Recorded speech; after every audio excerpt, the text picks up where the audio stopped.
The discovery shook the world, or at least, it would have, if the world had been paying attention. When Iranian archives, long sealed behind layers of political tension, began to open, the rumors started immediately. Whispered stories spoke of manuscripts, maps, and coded correspondences hidden away since ancient times. And among these fragile relics of the past, one claim began to emerge. A claim so explosive it could rewrite what millions of people believe about their own spiritual identity. That the Black Israelites, scattered and forgotten, were the first chosen people of God. At first glance, it sounded like another fringe theory, the kind that bounces around late-night talk shows and dusty conspiracy forums. But as documents began to surface, and as scholars, some cautious, some reckless, started digging, the pieces began to align in unsettling ways. The question was no longer whether the Black Israelites existed, it was why their story had been buried, and who had worked so hard to keep it hidden. To understand the weight of this revelation, we have to go back, not just to the deserts of the Middle East, but to the tangled threads of Africa's ancient kingdoms, the shadowed corners of biblical history, and the turbulent politics of the Persian Empire. The Israelites most people imagine are the ones painted in Sunday school books, robed men and women under a relentless sun, living between the Jordan River and the Mediterranean.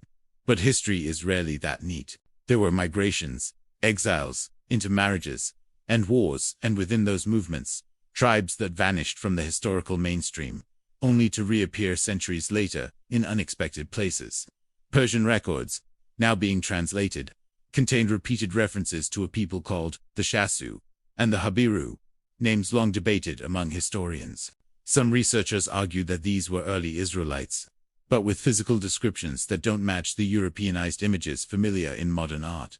Instead, these records describe skin like the dark clay of the Nile and hair like the twisted cords of the desert. It was a description that would make sense to African communities who had long preserved oral histories claiming Israelite ancestry.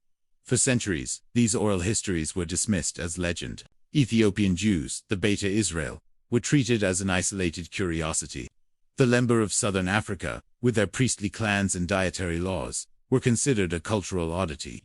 Yet genetic testing in the late 20th century confirmed markers consistent with ancient Semitic populations. Still, the mainstream narrative remained unchanged. Why? Perhaps because acknowledging these connections would force the rewriting of national and religious identities built over millennia.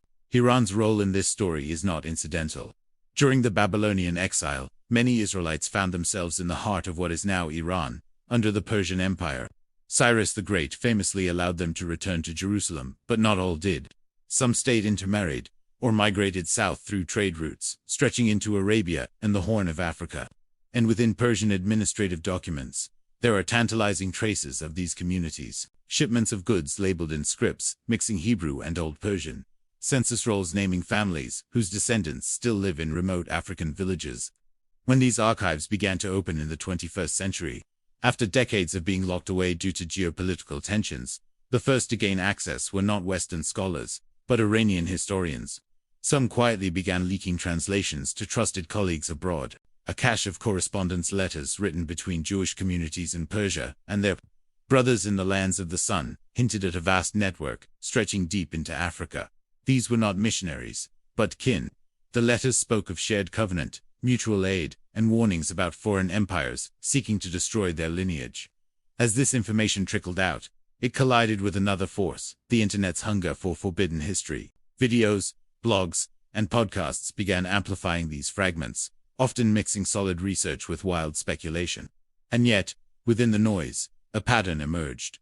These communities weren't claiming to be Israelites because it was politically trendy. They were claiming it because they had been preserving it for thousands of years. Skeptics have been quick to point out that oral tradition can be unreliable, and that migration patterns are notoriously hard to trace definitively. But here is the challenge for the skeptics. Why do so many geographically distant African tribes share not only similar customs, but also nearly identical origin stories that place them in ancient Israel? Why do they keep the Sabbath, avoid certain foods, and perform rituals described in the Torah, rituals they claim were passed down long before contact with European missionaries? Perhaps the most startling piece of the puzzle is the religious tension it stirs. If the Black Israelites truly were the first chosen people, or even a significant branch of them, it undermines centuries of Eurocentric depictions of biblical history. It would force difficult conversations about race, heritage, and the ways history has been shaped and sometimes distorted by those in power. As Iranian archives continue to be translated, more questions arise than answers. Some of the newly released documents mention agreements between African leaders and Persian governors, pledging military and spiritual alliance. Others suggest the presence of African envoys in Jerusalem during the rebuilding of the temple. And there are hints, though still unproven, of ancient Hebrew scripts inscribed in stone deep in the African interior.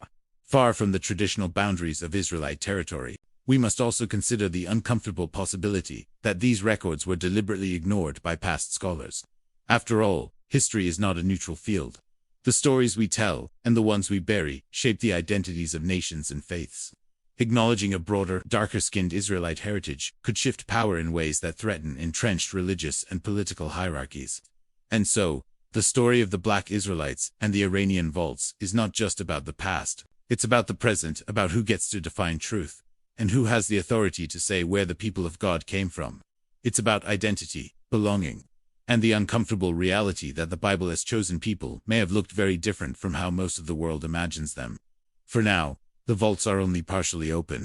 The most sensitive documents remain under lock and key, and no one knows when or if they will ever be revealed in full. But even the fragments we have are enough to unsettle the ground beneath centuries of belief.